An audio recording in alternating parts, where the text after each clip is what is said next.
Mana fermerlar bir kun, 1,5 kunda ko'rinibdi, 2 kunda ko'rinibdi. Dala qarayapti, qarishni boshlabdi. Mana barglari qizarib kelyapti. Hali bu endi boshlanishi.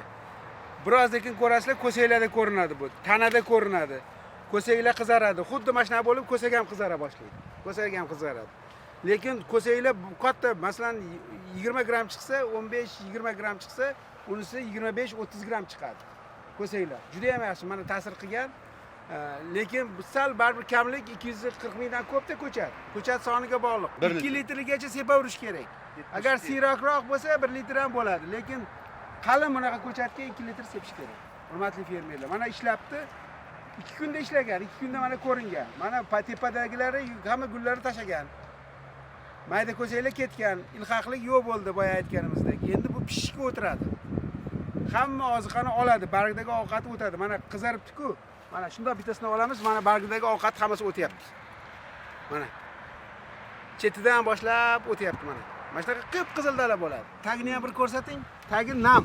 Kamida 70% nam bo'lishi kerak tagi. 10 kun kerak bo'ladi, hurmatli fermerlar, dala qip-qizil bo'lib pishishiga, yetilishiga. Hamma ovqatni oladi pastga.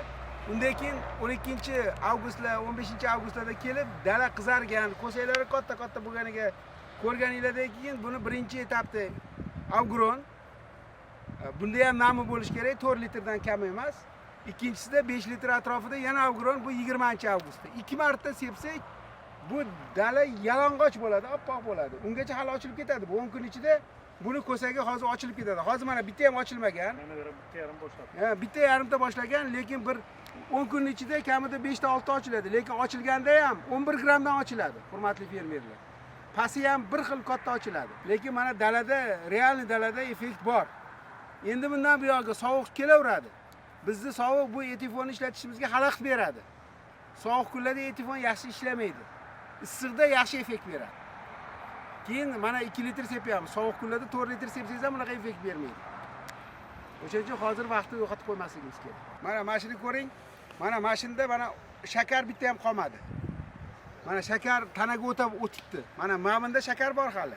Bunda shakar qolmadi. Mana shu bargni to'kamiz. Bu bargni to'kib bo'lmaydi. Barg mana shunaqa bo'lishi kerak, to'kishdan oldin. Mana buni to'kib bo'lmaydi.